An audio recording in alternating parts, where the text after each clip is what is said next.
Bonjour à tous, je suis Victor, votre professeur DigiSchool en sciences économiques et sociales. Aujourd'hui, nous allons nous intéresser à l'analyse de Marx dans la conscience de classe.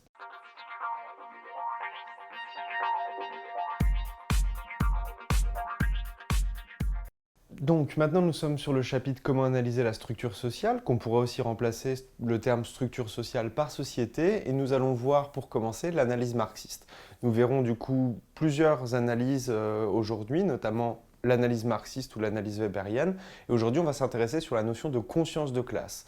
Alors pour présenter brièvement Marx, Marx est donc un auteur du 19e siècle, il est à la fois économiste, sociologue, philosophe, et un peu historien aussi. Alors, la problématique qu'on pourra avoir derrière l'analyse marxiste, ça serait la suivante. Est-ce qu'un individu a-t-il une conscience de classe?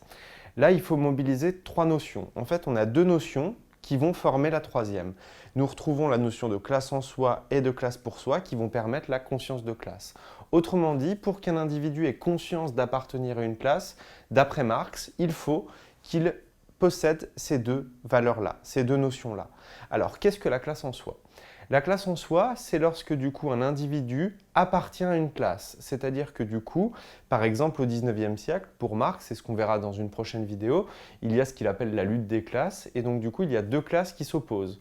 Il y a un rapport d'antagonisme entre deux classes. Donc soit si vous faites partie par exemple de la classe prolétaire, la classe ouvrière, classe en soi, c'est-à-dire que vous vous reconnaissez comme appartenant à cette classe.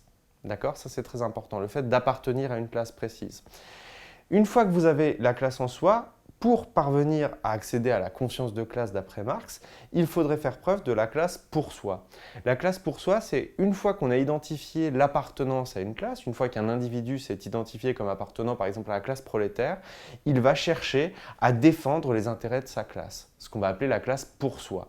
Donc il va mettre en avant en fait finalement tous ses désirs de lutte au service de sa propre classe.